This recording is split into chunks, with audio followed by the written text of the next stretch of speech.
അവിടുത്തെ ഒരു ഫേമസ് ഹോസ്പിറ്റലിലെ ഡോക്ടറാണ്, സർജനാണ് പുള്ളി. സത്യം. അയ്യോ, ക്യൂവിൽ നിന്ന് ആഹാരം വാങ്ങിക്കുന്നതാണ്. ബോധമുള്ളവർക്ക് പോലും നല്ല ഭക്ഷണം, ഇതിനകത്ത് ഈച്ചയൊക്കെ വീണ് കിടക്കുകയാണ്, ഇത് കൊണ്ടുപോയി കഴിക്കുക. അയ്യോ, എനിക്ക് ദിലീപിനുള്ള പേഴ്സണൽ ഇഷ്ടം അതാണ്. ഒരു ക്യാരക്ടറിനെ സിമ്പത്തറ്റിക് ആയിട്ട് അയാൾ ചെയ്തിട്ടില്ല. എൻ്റെ ഒരു ടീനേജ് പോകുന്ന ഒരു വർഷം, അതായത് മഴവിൽക്കാവടി വർത്തമാനകാലമൊക്കെ കഴിഞ്ഞതിന് ശേഷമാണ്. അതുവരെ ഞാനല്ല കഥയൊന്നും കേട്ടിരുന്നത് തോന്നുന്നു. അവരെ എടുക്കുക മക്കളെ എന്ന് പറഞ്ഞിട്ട് ഇപ്പുറത്ത് പ്രൊഫൈലിലായിരിക്കും മിക്കവാറും എടുക്കുന്നത്. പല സീനിലും ഉടുപ്പിടാത്ത സീനാണ്. അതിൻ്റെ ഒരു നാണക്കേടുണ്ട് എനിക്ക്.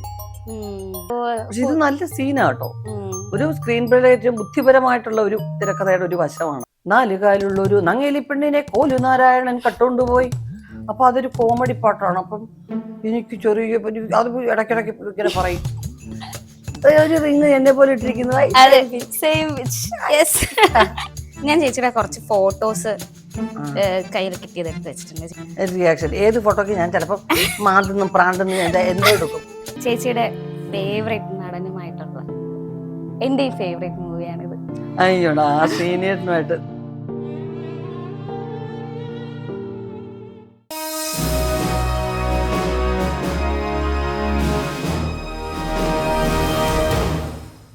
നമസ്കാരം, വെൽക്കം ടു BTF നെറ്റ്വർക്ക്. ഇന്ന് വളരെയധികം സന്തോഷത്തിലാണ് ഞാനിവിടെ ഇരിക്കുന്നത്. ഞാൻ ഇന്ന് ഇൻവൈറ്റ് ചെയ്യാൻ പോകുന്ന എന്റെ ഗസ്റ്റ്, എന്റെ തൊണ്ട കുറച്ച് ഇടറുന്നുണ്ട്.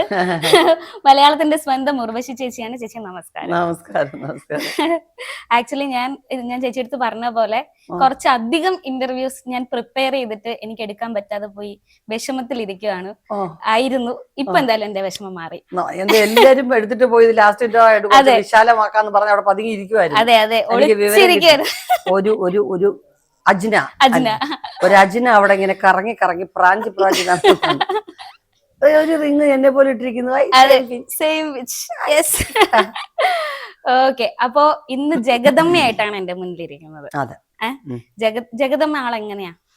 ജഗദമ്മ പ്രശ്നക്കാരിയൊന്നുമല്ല. ഈ ജീവിക്കാൻ വേണ്ടിയുള്ള ചെറിയ കുശുമ്പ് കുന്നായ്മ, കുറച്ച് കള്ളത്തരം, കുറച്ച് വായാടിത്തനങ്ങള് എല്ലാം ഉണ്ട്. അടവുകൾ 18 ഉണ്ട് കയ്യില്. അതൊക്കെ ജീവിക്കാൻ വേണ്ടിയുള്ള, ജീവിക്കാൻ പഠിച്ച ആളാണെന്ന് തോന്നുന്നു. അതെ അതെ, പഠിച്ച് ഒറ്റയ്ക്ക് പൊരുത്തി നിൽക്കുമല്ലേ. അപ്പൊ ഈ നാട്ടുകാരുടെ മുമ്പിൽ എങ്ങനെയെങ്കിലും അങ്ങനെ ജീവിക്കാനുള്ള ഒരു വെപ്രാളത്തിന്റെ ഇടയ്ക്കാണ്. എന്നാ പിന്നെ ഇത് രാഷ്ട്രീയത്തിൽ വന്നു കഴിഞ്ഞാൽ ഭയങ്കര ആളാവാന്നൊക്കെ പറഞ്ഞെടുത്ത് ചാട്ടം വെച്ചു കൊടുത്തതാ. ഭയങ്കര കൗശലത്തിൽ വന്നതാ. പിന്നുള്ളതൊക്കെയാണ് അതിന്റെ.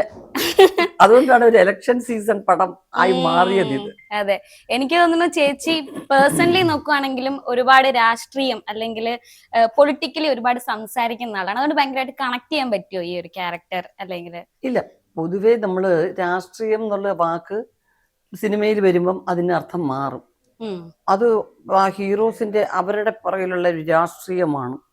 ഇത് പ്രൊഡ്യൂസേഴ്സിന്റെ അവരുടെ ഒരു രാഷ്ട്രീയമാണ്. ഇത് ആ വാക്കിനെ വല്ലാതെ തെറ്റിദ്ധരിക്കപ്പെട്ടതാണ് എല്ലാ ഏരിയയിലും ഉപയോഗിക്കുന്നത്. അതെന്ന് പറയുന്നത് ആ ഒരു ഫുഡ് സെക്ഷൻ ഉണ്ടല്ലോ, ക്യാൻറ്റീനില്, അവരുടെ ഒരു രാഷ്ട്രീയ കളിയാ. അത് രാഷ്ട്രീയം എന്ന് വെച്ച് കഴിഞ്ഞാൽ ചില അട്ടിമറി പ്ലേ ഇതിനൊക്കെയാണ് പകരമായിട്ട് പല സ്ഥലങ്ങളിലും ഉപയോഗിക്കുന്നത്. അങ്ങനെ വല്ലാതെ തെറ്റിദ്ധരിക്കപ്പെട്ട് ഉപയോഗിക്കുന്നുണ്ട് ആ വാക്ക്. അങ്ങനെ ചില വാക്കുകൾ ഇങ്ങനെ മലയാളത്തിൽ ഇങ്ങനെ മാറിപ്പോകും. ഏതാണ്ട് ഈ അടിച്ചു പൊളിക്കുക എന്നൊക്കെ പറയുന്നത് നശിപ്പിക്കുക എന്നുള്ള അർത്ഥമൊക്കെ മാറിയിട്ടത് സന്തോഷത്തിന്റെ പ്രതീകം ആയതുപോലെ ചില വാക്കുകൾ അങ്ങനെ മാറി മറിഞ്ഞ് വരുന്നതാണ് ചില കാലഘട്ടത്തിനനുസരിച്ച്. പക്ഷെ എനിക്ക് രാഷ്ട്രീയം പറച്ചിലല്ല. പക്ഷെ പൊതുവെ ചില നമുക്ക് ശരിയെന്ന് പറയുന്ന അങ്ങനെ തോന്നുന്ന കാര്യങ്ങൾ ചില നമ്മൾ എനിക്ക് തോന്നുന്നു ഇപ്പൊ നിലപാട് കറക്റ്റ് ആയിട്ട് അറിയിക്കുന്ന ആളുകളെ രാഷ്ട്രീയമുള്ളവർ അങ്ങനെ അതാ പറഞ്ഞത്. അങ്ങനെയൊക്കെ ഒരു സ്വാഭിപ്രായങ്ങളെ പറയുന്ന അല്ലെങ്കിൽ അതിൽ മുറുകെ പിടിക്കുന്ന ആൾക്കാരെ അത് അങ്ങനെ പറയുന്നതായിരിക്കാം.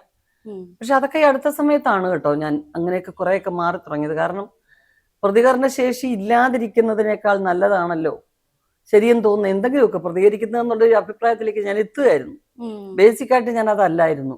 അത് എൻ്റെ ആ പ്രായത്തിലുള്ള ഇന്റർവ്യൂ ഒക്കെ കണ്ടിട്ടുള്ളവർക്ക് മനസ്സിലാവും. ഞാൻ വേറൊരു വ്യക്തിയായിരുന്നു. ഞാൻ ഇത്രയും വാചാലയല്ല, ഒന്നും അല്ല. അത് നമ്മളെ കാലം മാറ്റുന്നതാണ്. നമ്മുടെ ജീവിത അനുഭവങ്ങളും സാഹചര്യങ്ങളും നമ്മളെ മാറ്റും. പക്ഷെ ജഗദമ്മ എന്ന് പറയുന്ന ക്യാരക്ടറിനെ നമുക്ക് ഒരുപാട് സ്ഥലത്ത് കാണാൻ പറ്റും. നമ്മുടെ നാട്ടിൻപുറങ്ങളിലും പട്ടണങ്ങളിലും ഒക്കെ കാണാൻ പറ്റും. പല പല രീതിയിലാണെന്ന് മാത്രം. കുറച്ച് വിദ്യാഭ്യാസവും സൊഫിസ്റ്റിക്കേറ്റഡ് ആയിട്ടൊക്കെ പെരുമാറുന്ന ആൾക്കാരിൽ കുറച്ച് വ്യത്യാസം വരും. പക്ഷെ അടിസ്ഥാനപരമായ കാര്യങ്ങളൊക്കെ ഏകദേശം കാരണം ഒരു ആൾക്കൂട്ട ഒരു സൈലന്റ് ആണ് നമ്മുടെ പുറകിലുള്ളവരെങ്കിൽ മുമ്പിൽ നിൽക്കുന്ന നമുക്കൊരു ധൈര്യവും ഒരു ശബ്ദമൊക്കെ വരും. അപ്പൊ നമ്മൾ പറയുന്നത് യെസ് മുളി കേൾക്കുന്ന കുറച്ചു പേരുണ്ടെങ്കിൽ ആ ധൈര്യത്തിൽ നമ്മൾ സംസാരിക്കും. അങ്ങനെ ഇപ്പം പ്രത്യേകിച്ച് ജഗദമ്മയുടെ ക്യാരക്ടർ എന്ന് പറയുന്നത് സാമ്പത്തികമായിട്ട് മറ്റുള്ളവരുമായിട്ട് ഇടപാടുകളുള്ള സ്ത്രീയാണ്. അപ്പൊ ആ നാട്ടുപുറത്ത് എല്ലാവരുമായിട്ട് ഒരു ബന്ധമുണ്ട് ഇവർക്ക്, കൊടുക്കൽ വാങ്ങൽ. അപ്പോ അതിങ്ങനെ പ്രോത്സാഹിപ്പിച്ച് ഒരു തൊഴിലുറപ്പിന് പോകുന്ന ഒരു സ്ത്രീ എല്ലാവരുമായിട്ട് ആ കണക്ഷൻ വെച്ചിട്ട് എന്തുകൊണ്ട് ഇവരെ ഇങ്ങനെ നമ്മുടെ ആളാക്കി കൂടാ എന്നൊരു തോന്നലിൽ, എന്നാ പിന്നെ അങ്ങനെയൊക്കെ ഉണ്ടെങ്കിൽ നമുക്കൊരു ധൈര്യമാണ്, നമുക്കൊരു ആരുടെയും സപ്പോർട്ട് കിട്ടും എന്നും പറഞ്ഞൊരു വിദ്യാഭ്യാസം ഇല്ലാത്തൊരു സ്ത്രീ ഇതിലൂടെ ചാടിപ്പോയി എന്നുള്ളതാണ്. അപ്പൊ അതിന് രസകരമായിട്ട് തന്നെ കുറച്ച് നാച്ചുറലായിട്ട് തന്നെയാണ് എല്ലാം, സിനിമാറ്റിക് ആയിട്ടൊന്നും അങ്ങനെ ചേർത്തിട്ടില്ല. എനിക്കൊന്ന് കുടുംബശ്രീ അങ്ങനത്തെ ഒരു പശ്ചാത്തലം വരുന്ന നാടൻ സ്ത്രീകളുടെ കഥയാണ്. അതെ അതെ അതെ അതെ അതെ അത് തന്നെയാണ്. അതിലെ കുറെ സ്ത്രീകളുടെ ഒരാളാണ് ഈ ജഗദമ്മ. പിന്നെ ജഗദമ്മ അവരുടെ മുമ്പിലേക്ക് ആവുകയാണ്, അല്ലാതെ ജഗദമ്മയ്ക്ക് വേണ്ടിയിട്ടൊരു കഥയായിട്ടല്ല ഇത് സ്ക്രിപ്റ്റ് തുടങ്ങിയത് ഒന്നും. അപ്പൊ ഏതെങ്കിലും ഒരു ക്യാരക്ടറിനെ കോൺസെൻട്രേറ്റ് ചെയ്യണം. കുറെ ക്യാരക്ടേഴ്സ് ചെതറി മാത്രം കിടന്നാൽ പോരാ, അതിലൊരാളിനെ നമുക്കിങ്ങനെ അങ്ങനെ രൂപപ്പെട്ട് വന്നതാണ് ആ ജഗദമ്മ. പ്രൊഡക്ഷനും ചേച്ചി തന്നെയാണ് നോക്കിയിരിക്കുന്നത് അല്ലേ? ഞാൻ മാത്രമല്ല, അത് ഫോസിൽ ഹോൾഡിങ്സ് എന്ന് പറയുന്ന, സത്യം പറഞ്ഞാൽ അവരുടെ ഇൻട്രസ്റ്റ് ആണ് ഈ സിനിമ. അതിന്റെ പ്രധാന എന്ന് പറയുന്നത് സലാം എന്ന് പറഞ്ഞ ഞങ്ങളുടെ ഒരു സുഹൃത്തും സഹോദരന്റെ സ്ഥാനത്തൊക്കെ നിൽക്കുന്ന ആളാണ് അദ്ദേഹം. ചേട്ടന്റെ തമാശകളും ഈ നാട്ടുമ്പുറത്തെ കുറെ കാര്യങ്ങളൊക്കെ ഇങ്ങനെ കേട്ട് ചേട്ടാ ഇതൊക്കെ കോർത്തിണക്കി ഒരു സിനിമ ആക്കിക്കൂടെ എന്നുള്ള അഭിപ്രായത്തിൽ നിന്നാണ്. അദ്ദേഹത്തിന്റെ ധൈര്യമാണ് ചേച്ചി ഒരു പടം ചേച്ചി, ചേട്ടൻ്റെ അത് ഒരു നല്ലൊരു രസിക്കുന്ന ഒരു ഡയറക്ടർ ഉണ്ട്, അത് ചേട്ടാ ഒരു പടം ചെയ്യട്ടെ എന്നുള്ളൊരു സംഗതി നിന്നാണ് ഈ സിനിമ ഉണ്ടാകുന്നത്. അല്ലാതെ ഒരിക്കലും ഞാൻ പ്രൊഡക്ഷന് അങ്ങനെ പണ്ടേ അങ്ങനെയൊന്നും ഉള്ള ഒരു ആഗ്രഹമൊന്നും എനിക്കുണ്ടായിരുന്നില്ല. പിന്നെ എന്നായാലും തമിഴ് പ്രൊഡക്ഷൻ ഞാൻ തുടങ്ങണമെന്ന് വിചാരിച്ചു. എൻ്റെ മോൻ ജനിക്കുന്നതിന് മുമ്പ് അങ്ങനെ ഒരു പ്ലാൻ ഉണ്ടായിരുന്നു. അപ്പോ കാരണം നമുക്കിതേ അറിയൂ, ഈ മേഖലയല്ലാതെ മറ്റൊന്നും അറിയത്തില്ല എന്നുള്ളത് കൊണ്ടാണ്. വേറൊരു ബിസിനസ് പോയി പഠിച്ച് പിന്നെ അത് ചെയ്യാന്നൊക്കെ പറഞ്ഞാൽ അതിനു വേണ്ടിയുള്ള ഒരു വലിയ ഒരു ബിസിനസ് സാമ്രാജ്യമൊന്നും ആവാനുള്ള സാമ്പത്തികമോ അതിന്റെ പശ്ചാത്തലമോ ഒന്നും എൻ്റെ കുടുംബത്തിന് ആർക്കും ഇല്ല. അദ്ദേഹത്തിന്റെ കുടുംബത്തിലും അധ്വാനിക്കുന്ന ആൾക്കാരാണ്, വെറും സാധാരണക്കാരാണ് നാട്ടിൻപുറത്തെ. അവര് അത്യാവശ്യം ജീവിച്ചു പോകുന്നു, ചിലർ ജോലി ചെയ്യുന്നു, ആ ജീവനാന്ത ആ ജോലി ചെയ്ത് കുടുംബം പോറ്റണം എന്നൊക്കെ. അല്ലാതെ ഒരു ബിസിനസ്സുകാർ കുറെ ഇങ്ങനെ പൈസ കെട്ടി വെച്ചിട്ട് അങ്ങനെ ഉള്ള ഒരു രണ്ട് കൂട്ടരേ ഇല്ല. ഓക്കെ. ഇപ്പം ചേച്ചിക്ക് കുറച്ചധികം പേരുകളുണ്ട്. ഞാൻ ലിസ്റ്റ് എടുത്തപ്പോ നങ്ങേലി എന്നൊരു പേരുണ്ട്, പൊടിമോൾ എന്നൊരു പേരുണ്ട്, ഉർവശി എന്നൊരു പേരുണ്ട്, കവിതാ രഞ്ജിനി എന്നൊരു പേരുണ്ട്. ചേച്ചിക്ക് ഇതിൽ ഏത് പേരാണ് ആക്ച്വലി ഏറ്റവും കംഫർട്ടബിൾ പൊസിഷനിൽ നിൽക്കുന്നത്? അതായത് ഇപ്പം ഏറ്റവും അടുത്ത ആൾക്കാർ വിളിക്കുന്ന പൊടിമോൾ തന്നെ ആയിരിക്കും. അല്ല, അത് ഏറ്റവും കൂടുതൽ ജീവിതത്തിൽ കേട്ടിരിക്കുന്ന അതാണ്. ഏറ്റവും കൂടുതൽ അടുപ്പവും എന്നെ ശാസിക്കാനും ഒക്കെ ഉപയോഗിക്കുന്ന ഒരു വാക്കായതുകൊണ്ട് അതിനോട് വല്ലാത്തൊരു അറ്റാച്ച്മെന്റ് തോന്നുന്നത് സ്വാഭാവികമാണ്. മറ്റേത് പഠിക്കുമ്പോൾ സ്കൂളിൽ മാത്രം ഉപയോഗിക്കുന്ന ഒരു ഒഫീഷ്യൽ പേരായിരുന്നു. സ്കൂൾ വിട്ടപ്പം അത് വിളിക്കുന്നവർ വളരെ കുറച്ച് പേര്, എൻ്റെ ക്ലാസ്മേറ്റ്സും അങ്ങനെ കുറച്ച് പേരായി. അന്ന് പരിചയപ്പെട്ട കുറച്ച് ആൾക്കാർ മാത്രമേ ഉള്ളൂ. അവർ പോലും ഉർവശി എസ്റ്റാബ്ലിഷ് ആയപ്പോൾ അതിലേക്ക് ഓട്ടോമാറ്റിക്കായിട്ട് മാറുകയായിരുന്നു. പലർക്കും അവരുടെ സ്വന്തം പേര് മാറ്റിക്കഴിഞ്ഞാൽ സ്വന്തം പേര് വിളിക്കുന്ന ഇഷ്ടം ഉണ്ടാവില്ല. പക്ഷെ എനിക്ക് അങ്ങനെ അല്ലായിരുന്നു, എൻ്റെ സ്വന്തം പേര് വിളിക്കുന്നതായിരുന്നു എനിക്കിഷ്ടം. പക്ഷെ എൻ്റെ ക്ലാസ്മേറ്റ്സ് ഒക്കെ ഇപ്പോഴും എന്നെ അങ്ങനെ തന്നെയാണ് വിളിക്കാറ്. പക്ഷെ പൊടിമോൾ എന്നുള്ള വാക്കാണ് കൂടുതൽ കേട്ടിരിക്കുന്നത്. നങ്ങലി അമ്പലത്തിൽ ഇട്ട പേരാണ്. പാർവതി, കാർത്യായനി, പാർവതി, നങ്ങേലി. അപ്പൊ പാർവതി അങ്ങനെയല്ല, പാർവതി എന്ന് വെച്ചാൽ പാർവതി, നങ്ങേലി നട്ടത്. അത് ചിലപ്പോ അമ്മയൊക്കെ പറയും നങ്ങേലിയേ നടക്കേ ദേവിയുടെ പേരായിട്ട് ഇട്ടതല്ലേ. അപ്പൊ എനിക്കെന്ന് വെച്ചാൽ അന്നൊരു പാട്ട് ഇടയ്ക്കിടയ്ക്ക് കേൾക്കും റേഡിയോയില്. 4 കാലുള്ള ഒരു നങ്ങേലി പെണ്ണിനെ കോലു നാരായണൻ കട്ടുകൊണ്ടുപോയി. അപ്പൊ അതൊരു കോമഡി പാട്ടാണ്. അപ്പം എനിക്ക് ചെറിയ അത് ഇടയ്ക്കിടയ്ക്ക് ഇങ്ങനെ പറയും, കോലു നാരായണൻ ഈ പെണ്ണിനെ കട്ടുകൊണ്ട് പോകും. പക്ഷെ ആ പേര് വേണ്ട, ആരും പറയണ്ടോ, കോലു നാരായണൻ കട്ടുകൊണ്ട് പോകുന്നതായതുകൊണ്ട് എനിക്ക് വേണ്ട. അങ്ങനെ അങ്ങനെ അങ്ങനെ ഈ നങ്ങേലി വെച്ച് ചില പാട്ടുകളുണ്ട്. ചേച്ചി മുമ്പ് ഇന്റർവ്യൂല് പറയുന്ന കേട്ടിട്ടുണ്ട് നങ്ങേലി എന്നൊരു പേരുണ്ട്, പക്ഷെ എന്നെ ആരും അങ്ങനെ വിളിക്കല്ലേ.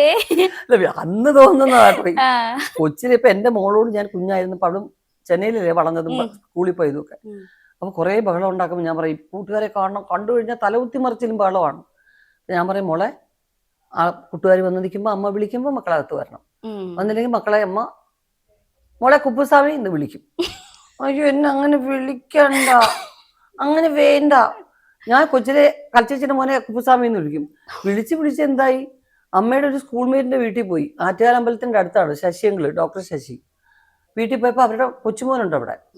കണ്ടോണ്ട് ഞാൻ പറഞ്ഞു ഇവിടെ കുപ്പുസ്വാമി, ഇത് കൊച്ചായിരുന്നു. ആ പയ്യന്റെ പേര് കുപ്പുസ്വാമി കിട്ടും. അവര് കോണല്ല സുന്ദര ചെറുപ്പക്കാരനായിട്ട് എന്താ പേര്, കുപ്പുസ്വാമി. അവർക്ക് വലിയ ഇഷ്ടമാ പേര്. മുരുകന്റെ പേരാണ് സത്യത്തിൽ. നാടൻ ദൈവമായിട്ട് ആരാധിക്കുമ്പോ കുപ്പുസ്വാമി എന്നാ വിളിക്കുന്നത്. വള്ളിയുടെ കൂടെ ഇങ്ങനെ ആൾമാറാട്ടമൊക്കെ നടത്തിയ സമയത്തുള്ള പേരായിട്ട്. അപ്പൊ ഞാൻ അങ്ങനെ പറയും, ശരി കുപ്പുസ്വാമി വേണ്ട, മുനുസ്വാമി എന്ന് വിളിച്ചാലോ, വേണ്ട അമ്മ രണ്ടും വിളിക്കണ്ട അമ്മ, തേജ എന്ന് വിളിച്ചാ മതി.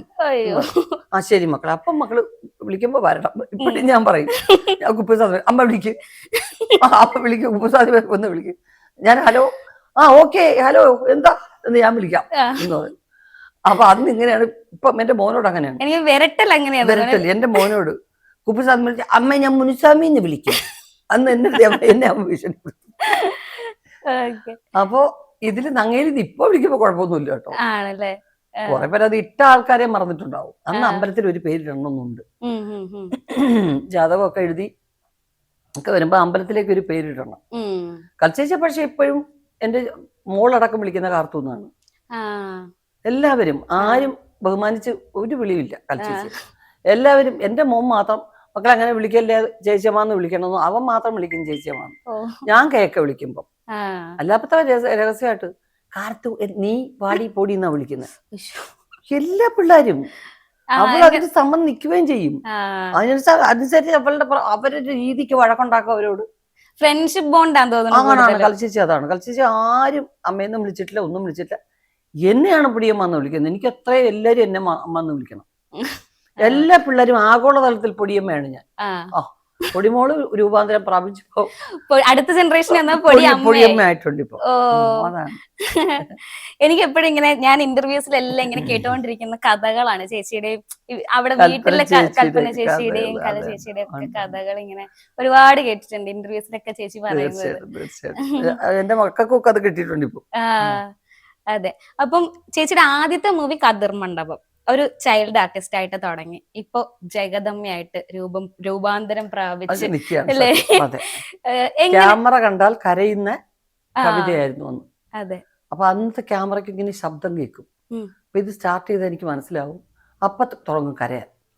അപ്പൊ അതുകൊണ്ട് ഈ ക്യാമറയുടെ ശബ്ദം കേട്ട് ആ ക്യാമറയുടെ ഈ സൈഡിലെ കാരൊക്കെ നിൽക്കുന്ന പോലെ അവരെ എടുക്കുക മക്കളെ എന്ന് പറഞ്ഞിട്ട് ഇപ്പുറത്ത് പ്രൊഫൈലിലായിരിക്കും മിക്കവാറും ഇരിക്കുന്നത്. പല സീനിലും ഉടുപ്പിടാത്ത സീനാണ്. അതിന്റെ ഒരു നാണക്കേടുണ്ട് എനിക്ക്. അപ്പൊ ചെന്ന ഉടനെ എന്നെ ഒരു തോർത്തുടിപ്പിച്ചിട്ട് ഉടുപ്പിടാതെ അച്ഛൻ വളർത്തുന്ന മോളാണ്. അങ്ങനെ ആണ്, ഉമ്മറങ്ങളാണ് അച്ഛൻ. എന്നിട്ട് ഉമ്മറങ്ങള് അച്ഛനും കൂടെ വന്നിട്ട് എന്നെ ഇങ്ങനെ കുളിപ്പിച്ചു തുടങ്ങിയിട്ട് അച്ഛൻ പതുക്കെ വലിയും. എന്നിട്ട് മക്കളെ നമ്മുടെ പുറന്തേ നിൽക്കത്തൊക്കെ ഉമ്മറങ്ങളാ. അമ്മ തലയൊക്കെ തോർത്തിയൊക്കെ എടുത്ത് വന്നു കഴിയുമ്പോൾ തിരിഞ്ഞു നോക്കുമ്പോൾ അച്ഛൻ ഇപ്പൊ അച്ഛൻ ഇവിടെ ഉണ്ടോ, എപ്പ വരിക അച്ഛൻ എന്താ വരിക എന്ന് പറഞ്ഞ് ടേക്കെടുത്ത് കഴിയുന്നവരെ വലിയ പാടുപെട്ട് എന്നെ അഭിനയിപ്പിച്ച്. എന്നെ കുറെ പടങ്ങൾ എന്നെ ഞാൻ അവരെല്ലാം ബുദ്ധിമുട്ടിച്ച് അഭിനയിച്ചുകൊണ്ടിരുന്നു. അവരൊക്കെ എന്നെ സഹിച്ചു സത്യം. അതെ, ചേച്ചി പറഞ്ഞു കേട്ടിട്ടുണ്ട് കുറച്ച് അധികം സിനിമകൾ ചെയ്യുന്നവരെ ചേച്ചിക്ക് ഒരു ഇൻഫീരിയോറിറ്റി കോംപ്ലക്സ് ആയിരുന്നു. ചേച്ചി നിൽക്കേണ്ട സ്ഥലം ഇതല്ല എന്നെ കൊള്ളൂല, എന്നെ എന്തിനാ അവര് നിർബന്ധിക്കുന്നത്, എന്നെ ഇവര് പറഞ്ഞു വിടാൻ നിങ്ങൾ എന്നെ പറഞ്ഞു വിടാൻ എന്തൊക്കെ ചെയ്യാവോ അതൊക്കെ ചെയ്യുമായിരുന്നു ഞാൻ. എന്നിട്ട് ഒരു വീട്ടിൽ എന്നെ അവര് വിടാത്തോണ്ട്. ഓക്കെ. അപ്പൊ ചേച്ചിക്ക് എന്നാണ് എപ്പോഴാണ് ഇനി ഞാൻ ഇനി സന്തോഷം? അതൊരു മലയാളത്തിൽ വന്ന് കുറെ സിനിമകൾ ചെയ്തപ്പോഴാണ്. ഇതൊരു സീരിയസ് ആയിട്ടുള്ള പ്രൊഫഷനാണ്. ഇതിനെ തമാശയായിട്ട് നമ്മൾ കണക്കാക്കാൻ പാടില്ല എന്ന് തോന്നുന്നതൊക്കെ എനിക്കൊന്നു എൻ്റെ ഒരു ടീനേജ് പോകുന്ന ഒരു വർഷം, അതായത് മഴവിൽക്കാവടി വർത്തമാനകാലമൊക്കെ കഴിഞ്ഞതിന് ശേഷമാണ്. അതുവരെ ഞാൻ എല്ലാ കഥയൊന്നും കേട്ടിരുന്നത് തോന്നുന്നു. അപ്പൊ അതൊക്കെ കഴിഞ്ഞപ്പോഴാണ് കുറേശ്ശെ ആയിട്ട് ഞാൻ ഗൗരവമായി തുടങ്ങിയത്.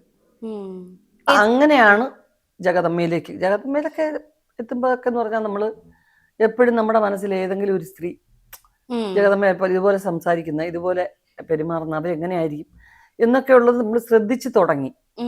അപ്പൊ അത് എളുപ്പമാണ് നമുക്ക്. കുറെ പേരെ അവരിങ്ങനെ കണ്ടുവെച്ചും അവരിങ്ങനെ പറയുന്ന പോലെ അവര് അപ്പൊ ഇത് ട്രിവാൻഡ്രം സ്ലാങ്ങാണ് യൂസ് ചെയ്തിരിക്കുന്നത്. അപ്പൊ ഞാൻ ചെറുപ്പത്തിൽ ഏറ്റവും കൂടുതൽ കേട്ടിരിക്കുന്നതാണ്. അത് ഒരിക്കലും ഞാൻ ഇത്രയും പടം ചെയ്തിട്ട് എനിക്കത് സംസാരിക്കാനുള്ള അവസരം കിട്ടിയിട്ടില്ല. എനിക്ക് ഒരു പ്രദേശത്ത് എല്ലാവരും ഒരേ സ്ലാങ് സംസാരിക്കുന്ന സിനിമകൾ തന്നെ വളരെ കുറവാണ് ഇപ്പൊ. ഓരോ ആർട്ടിസ്റ്റ് സ്ലാങ് അനുസരിച്ച് ചില പടങ്ങൾ കണ്ടിട്ടുണ്ടെങ്കിൽ KPC ചേച്ചി എന്ന് പറയുന്നത് മധ്യ കേരളത്തിന്റെ ഭാഷ ഉപയോഗിക്കും. ഇന്നസെന്റ് ചേട്ടൻ ഹസ്ബൻഡാണ് വടക്കൻ കേരളം, എന്തുടണ് എന്ന് പറയുന്നത് അതിലേക്ക് പിടിക്കും. മകളായിട്ട് വരുന്നത് ഇപ്പൊ ഞാനാണെന്നുണ്ടെങ്കിൽ ഞാൻ കൊല്ലം ജില്ലയുടെ സ്ലാങ്ങിൽ പോവും. അപ്പൊ അമ്മയും മോളും ഏകദേശം സാമ്യം തോന്നും സ്ലാങ്ങിൽ. അച്ഛൻ വടക്കനാണ് എന്ന് തോന്നും. അങ്ങനെ മാമുക്കയുടെ സ്ലാങ് ആണ്. നമ്പൂരി ആയിരിക്കും, അത് മാണ്ട നമ്പൂരി ആയിരിക്കും. അസ്സലാമലൈക്കും ആള് മാണ്ടാത് എന്ന് പറയുന്ന നമ്പൂരി ആയിരിക്കും. പക്ഷെ അത് കേൾക്കാനാണ് നമ്മൾ ഇരിക്കുന്നത്. ആർക്കും ഒബ്ജക്ഷൻ ഇല്ല അതില്, അല്ലേ? അപ്പൊ അങ്ങനെ ആയി. പിന്നെ ആരും നിർബന്ധം പിടിച്ചൊരു നാച്ചുറാലിറ്റി വിട്ടിട്ടൊരു സ്ലാങ് പിടുത്തം ഇല്ലാതായി. അപ്പൊ അങ്ങനെ. പക്ഷെ ഈ സിനിമയിൽ ഫുൾ ട്രിവാൻഡ്രം തന്നെ വേണം.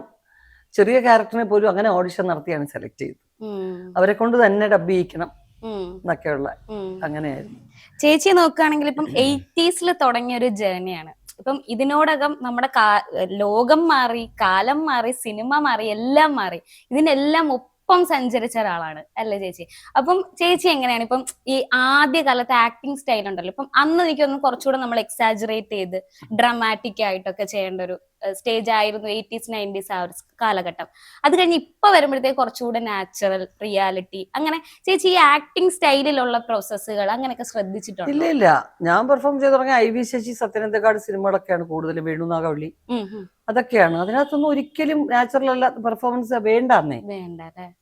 അവരൊന്നും എന്നോട് അങ്ങനെ പറഞ്ഞിട്ടേ ഇല്ല. നാടകീയമായിട്ടുള്ള ഇപ്പം IV ശശിയൊക്കെ സിനിമകളില് കുറച്ച് ഗൗരവമുള്ള സീൻസ് ഉണ്ടാവും. പക്ഷെ അത് നാടകീയ ഭാഷയിലൊന്നുമല്ല ഞാൻ പെർഫോം ചെയ്തിരിക്കുന്നത്. എന്നെ ആരും നിർബന്ധിച്ചിട്ടുമില്ല. വളരെ അപൂർവം ഡയറക്ടേഴ്സ് ഉണ്ട്. തമിഴിലൊക്കെ അന്ന് കുറച്ചങ്ങനെ ഉണ്ടായിരുന്നു, കുറച്ച് സംഗതികളൊക്കെ ഉണ്ടായിരുന്നു. പക്ഷെ മലയാളത്തിൽ ഒരിക്കലും അങ്ങനെയൊന്നും അങ്ങനെയൊന്നും ആയിരുന്നില്ല. അപൂർവം പേര് കുറച്ചുകൂടെ ഇങ്ങനെ ആവണം എന്നൊക്കെ. ഉദാഹരണത്തിന് അനീഫ്കയുടെ 3 സിനിമകൾ അടുപ്പിച്ച് ഞാനാ ചെയ്തത്. 3 മാസങ്ങൾക്ക് മുമ്പ് ഒരു സിന്ദൂരപ്പൊട്ടിന്റെ ഓർമ്മയ്ക്ക്, വീണമീട്ടിയ വിലങ്ങുകൾ, പിന്നെ അങ്ങനെ കുറെ സിനിമകൾ ചെയ്തു. അപ്പൊ അതിലൊക്കെ ഡയലോഗ് കുറച്ച് ഇമ്പോർട്ടൻസ് കൊടുത്തിട്ട് അങ്ങനെ സംസാരിക്കണം. അപ്പൊ അതിന് കോർട്ടിൽ വാദിക്കുന്നൊക്കെയാണ് 3 മാസങ്ങൾക്ക് മുമ്പ്. അപ്പൊ എന്നെ സംബന്ധിച്ച് ആ പ്രായത്തിൽ എടുത്താ പോകാത്ത ഒരു ക്യാരക്ടറാണ്. അപ്പൊ ആ വക്കീലിന്റെ ഡയലോഗ് പറയുന്നതൊക്കെ ഭയങ്കര സാഹിത്യപരമായിട്ടൊക്കെ പറയാൻ നിർബന്ധിക്കുമായിരുന്നു അനീഫ്ക. പക്ഷെ അത് ആ റോളിന് അത് വേണം. ഞാൻ പെർഫോം ചെയ്ത് വന്നപ്പോ അതൊന്നും വന്നില്ല. മമ്മൂക്കയും അമ്പി ചേച്ചിയൊക്കെയാണ് കോമ്പറ്റീഷൻ, നെടുമുടി വേണിച്ചേട്ടൻ. അപ്പൊ നമ്മൾ അതിൽ നിന്ന് വേറിട്ട് നമുക്ക് നിൽക്കാൻ പറ്റില്ല. അപ്പൊ എനിക്കത് ഞാനെപ്പോഴും എനിക്ക് കംഫർട്ടബിൾ ആണ്. ചേച്ചിക്ക് ചേച്ചിയുടേതായിട്ടുള്ള ഒരു രീതി ഉണ്ടായിരുന്നു എന്ന് തോന്നുന്നു അല്ലേ? അങ്ങനെ തന്നെയാണ്. ഓക്കെ, ഞാൻ ചേച്ചിയുടെ കുറച്ച് ഫോട്ടോസ് കയ്യിൽ കിട്ടിയതെടുത്ത് വെച്ചിട്ടുണ്ട്. ചേച്ചി ഒന്ന് കാണിച്ചിട്ട് അതിന്റെ ഒരു റിയാക്ഷൻ ചോദിക്കാൻ വേണ്ടിട്ട്. റിയാക്ഷൻ ഏത് ഫോട്ടോക്ക് ഞാൻ ചിലപ്പോ മാന്തുന്നു പ്രാന്തുന്നു എന്തോ എടുക്കും. ഞാൻ അങ്ങനെ ആയിരിക്കും കൊടുക്കുന്നത് അല്ലേ അഞ്ജു? അല്ല, ഇത് ചേച്ചിക്ക് നല്ല സ്പെഷ്യൽ ആയിരിക്കും. നമ്മളിപ്പോ ഓൾറെഡി ഇതിനെ പറ്റി പറഞ്ഞു. എന്തുവാ? അയ്യോടാ, ഇതാണ് കഥ മണ്ഡപത്തില് ഒളിപ്പിച്ചേച്ച് ഇറക്കുന്ന സീന്.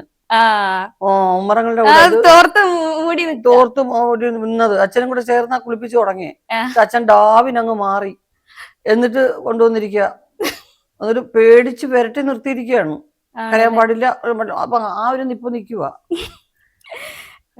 എന്നിട്ട് ഇങ്ങനെ ടവലിങ്ങനെ വെച്ചിട്ടുണ്ട്. ഈ തോർത്ത് മാറ്റത്തില്ല. അത് മടി ഉണ്ടായിരുന്നല്ലേ? എനിക്കൊന്ന് അന്ന് നമ്മളൊക്കെ പെൺകുട്ടികളെ കുറച്ചുകൂടെ ഇങ്ങനെയൊക്കെ പറഞ്ഞും കൂടെ ആയിരിക്കും വളർത്തുന്നത്. പിന്നെ തീർച്ചയായിട്ടും. പ്രത്യേകിച്ച് ഞാൻ മിനിച്ചേച്ചിക്ക് അങ്ങനെയൊന്നും ഇല്ലായിരുന്നു. പക്ഷെ മിനിച്ചേച്ചി ആയിരുന്നു അഭിനയിക്കാൻ പോയത്. ഞാൻ ചുമ്മാ പോയതാ. അമ്മയെ വിട്ട് ഞാൻ നിക്കത്തില്ല എന്നും പറഞ്ഞുള്ള രീതിക്ക് പോയതാ. അവിടെ ചെന്നപ്പോ കുറച്ചുകൂടെ കൊച്ചു ഞാനാണ്. മിനിച്ചേച്ചി കുറച്ചുകൂടെ പൊക്കമുണ്ട്. അപ്പൊ അങ്ങനെ കുളിപ്പിക്കുകയൊക്കെ വേണം. അപ്പം ഈ കുഞ്ഞാവുമ്പോ നന്നാവെന്ന് പറയാൻ എന്നെ പിടിച്ചിട്ട് അതിനകത്ത്. അയ്യോ ആരായി കുഞ്ഞുമണി? നല്ല ക്ലിപ്പ് അത് ഞാൻ എടുത്തോണ്ട് പോകും എന്റെ വീട്ടില്.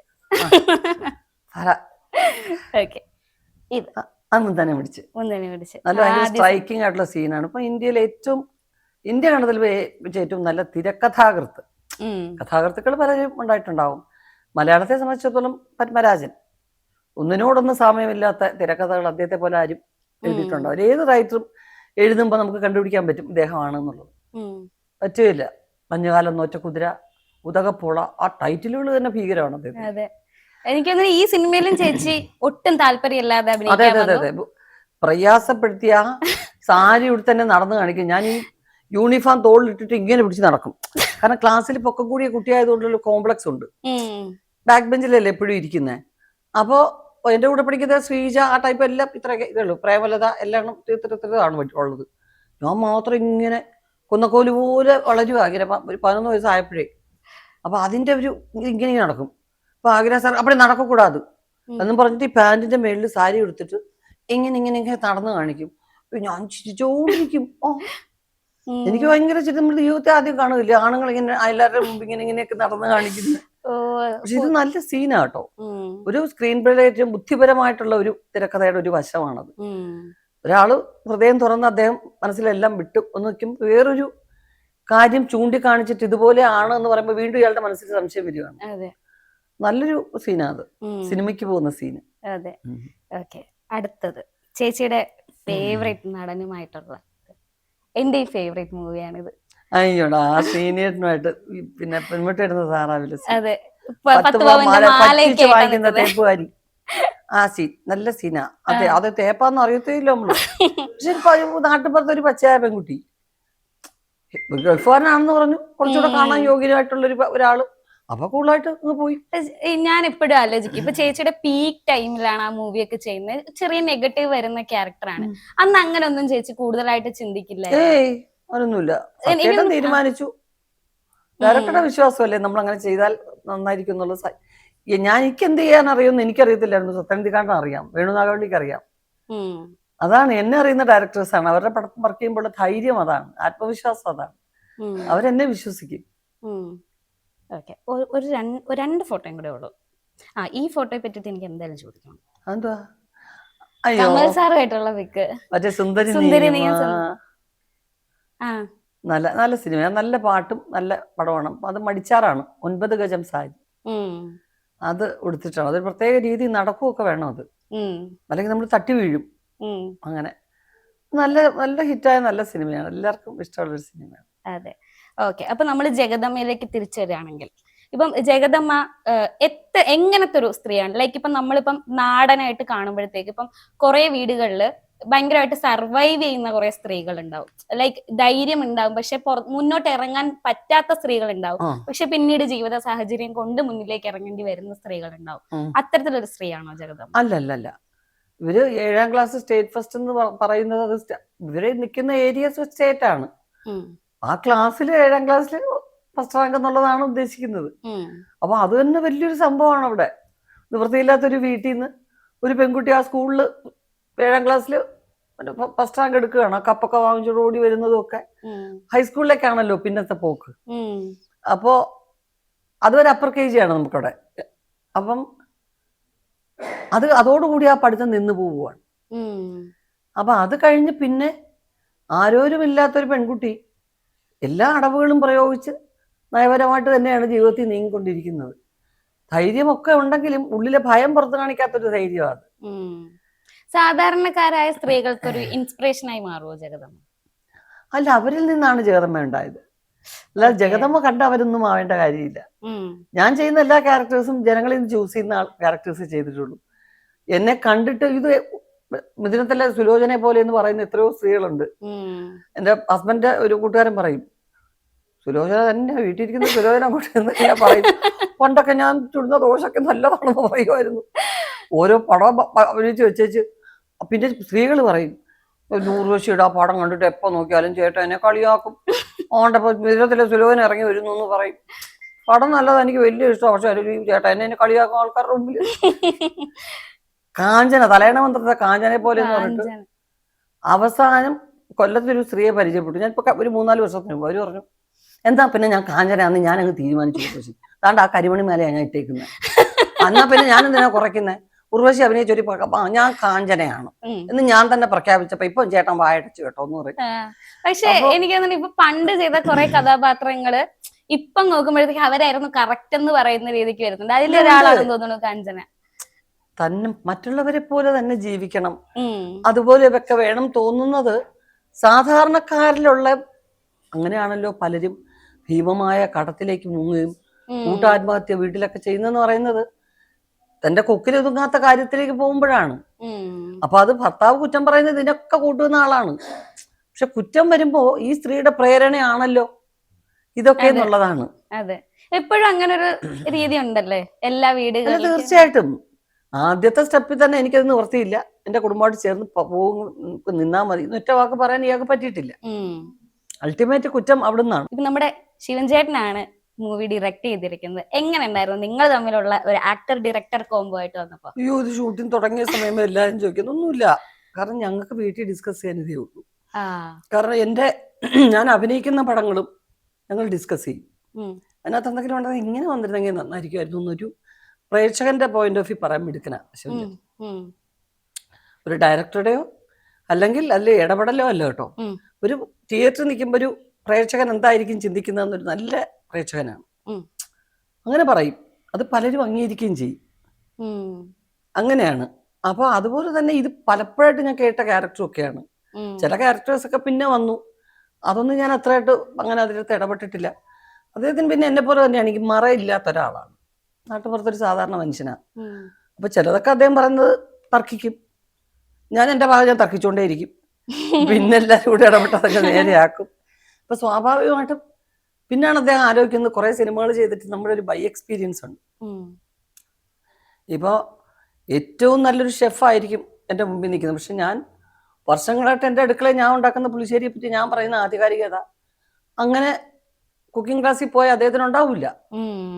അവിടെയാണ് എൻ്റെ തർക്കം.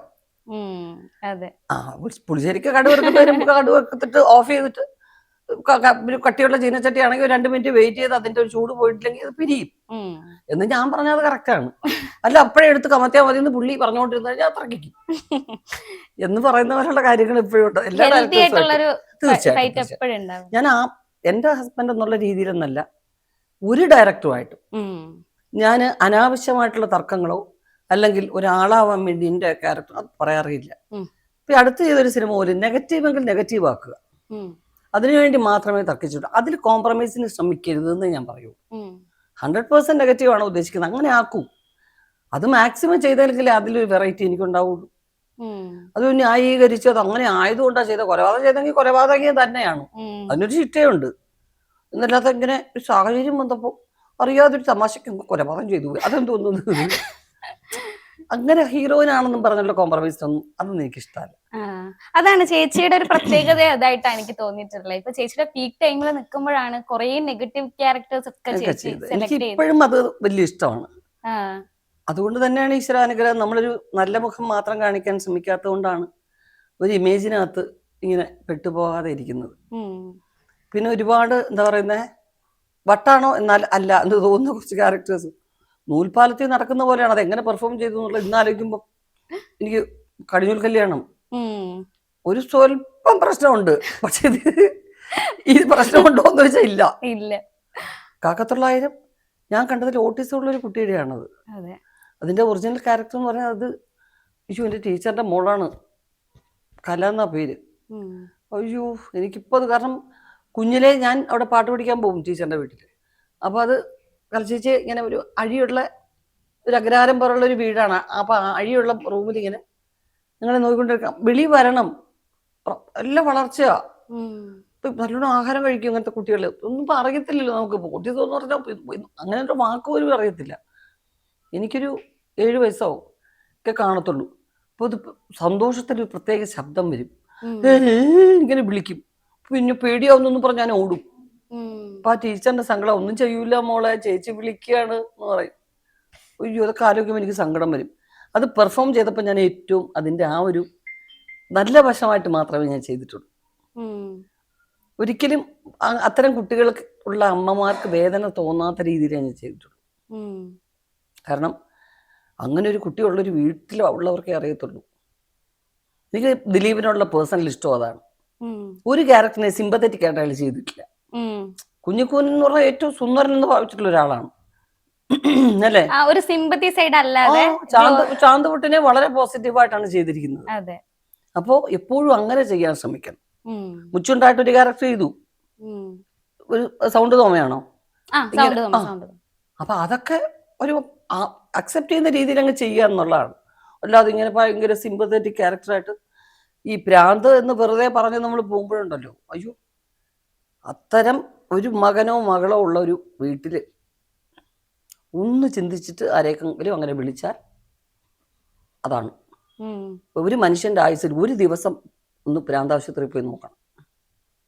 ഞാൻ ഷൂട്ട് ചെയ്തു ഒരു പടത്തിന്, സെൻട്രൽ ജയിലായിട്ട് ഷൂട്ട് ചെയ്തതാണ്. അതുവരെ എനിക്കറിയത്തില്ല. നമ്മളൊക്കെ ആരെങ്കിലുമൊക്കെ എന്തെങ്കിലും പറയുമ്പോൾ അവനൊരു ഭ്രാന്തൻ എന്നൊക്കെ ഇങ്ങനെ പറയും.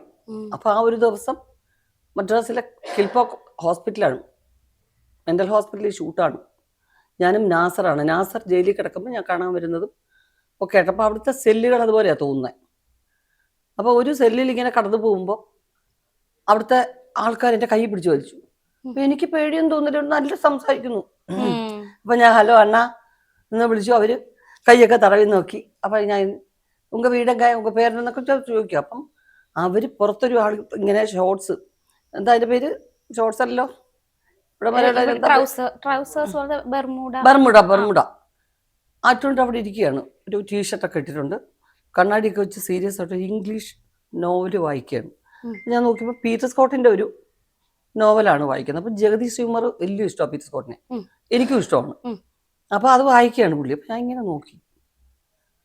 അപ്പം ഞാൻ ഹലോ സാർ പറഞ്ഞു. ആ എന്ന് പറഞ്ഞു പുള്ളി. അപ്പം അകത്തുനിന്ന് അവർ പറയുന്നത് പൈത്യം കിട്ട പോവാതെ പ്രാണ്ടി വിട്ടുറോ എന്ന് പറഞ്ഞു. അപ്പം ഞാൻ ചിരിക്കുക. இப்படி சொல்லக்கூடாது அண்ணா, பைத்தியம் இல்லை, நாங்கள் உள்ளே இருக்கோம் நினைப்பேன், அவர் வெளியே இருக்காருன்னு. இப்போ தான் வெளியே இறங்கி காற்று வாங்குறதுக்காக உட்காந்துருக்காருன்னு പറഞ്ഞു. அப்போ ഞാൻ അങ്ങോട്ട് പോയിട്ട് அவங்க சொல்கிறாங்க சும்மான்னு. சும்மா இல்லைம்மா, நான் இப்போ தான் வெளியே வந்தேன், உள்ளதான் இருந்ததுன்னு പറഞ്ഞു.